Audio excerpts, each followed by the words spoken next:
mga sangkay, for today's video, pupunta ako sa aking paboritong tambayan dito sa Baybay Boulevard. Dito kasi ako nakakapag-relax at nakakapag-isip-isip ng mga problema. In short, pag walang pera, char, joke lang. Sa totoo lang mga sangkay, maganda dito kasi libre lang at napakalapit lang sa amin. Pero ano to napakadaming kalat, mga dahon, mga plastic na basura. Bala ko pa naman sana makapag-food trip ngayon at makapaglakad-lakad sa dalampasigan. Hay, napakadaming kalat talaga, kaya naman wala akong choice kundi maglinis muna sa paligid. Mas maganda kasi pagmasdan mga kasangkay kapag malinis ang kapaligiran, 'di ba? Sabi ng teacher natin sa science. Oh, 'di ba? So ayan po, may nakita po akong pwedeng pangwalis galing po sa Nyug. Ayan. Sa totoo lang mga kasangkay, maraming tumatambay dito araw-araw. Todo walis naman to sa Inday. Sana nga lang maibigay sa akin yung tupad na uniform ko. Alam na des, kape, bikini men. Ay naku, nakakapagod pala to. Pero solid naman mga sangkay dahil ayan konting effort lang, nalinis na. Alam nyo ba mga sangkay, talagang makalat talaga dito lalo na pagkatapos ng bagyo. Sobrang dami talagang napapadpad ng mga basura dito. At bukod pa dun, may mga kalat din galing sa mga pinag-inuman at pinagkainan ng mga irresponsableng pumupunta dito. So, ayan na nga po mga kasangkay, tapos na, malinis na. So, ayan, nakita ko po yung oras natin, mag-aalauna na pala, kaya maglalatag muna ako ng dahon ng saging. Ay, sorry mga kasangkay, mali pala, dahon pala ng nyug. Ayan, so, lalagyan muna natin ng dahon ng nyug guys, tapos lalatagan natin ng tela para mapaglagyan ng mga pagkain. At ngayon naman, ang sunod kong hahakutin ay ang aking bag na may lamang pagkain at aking maliit na upuan. Talagang gutom na ako dito mga kasangkay dahil alauna na pala. Hindi pa naman sanay ang mga bulati ko na nalilipasan ng gutom. Kaya naman mga kasangkay ay binilisan ko na po yung aking paglalatag ng aking gagamiting tela para mailagay yung mga pagkain na dala ko ngayon. Isa-isa ko na po yung ilabas yung aking mga baon. Yung aking baon guys ay binili ko lang po yan sa karinderya. Bumili po ako ng mga uulamin dahil tinatamad po ako magluto at magdala ng lutuan. So, meron po tayong kanin, tapos meron po tayong pork chop at gulay. Yung gulay guys ay ano po yan, munggo po yan na may baboy. Tapos ayan may pork chop. Yun po yung ulam natin for today's video.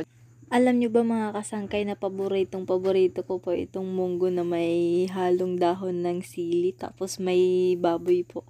Napakasarap guys, paborito ko ito. Ayan masaya dito guys magtambay, lalong-lalo na kapag may mga kasama kayong kaibigan or yung mga nanay at tatay nyo, mga kapatid. So ayan lang po mga kasangkay yung ating ulam for today's video. Just keep on watching!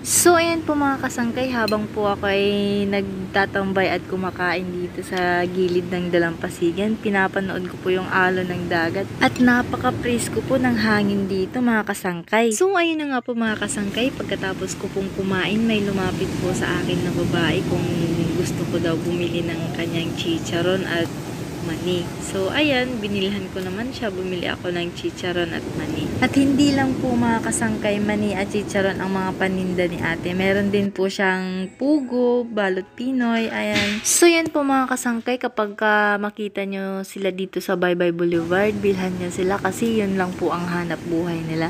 Marami po kayong makikitang naglalako dito sa Baybay Boulevard ng mga ganito.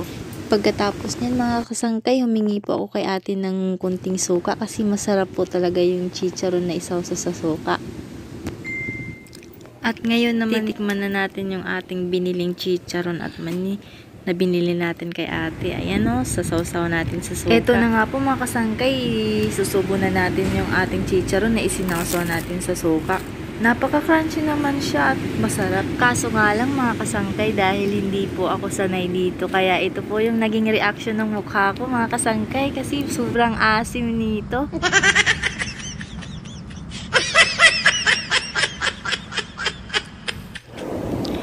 So, ayan na nga po mga kasangkay, pagkatapos ko pong kumain ng chicharon ay naglakad-lakad po ako dito sa dalampasigan.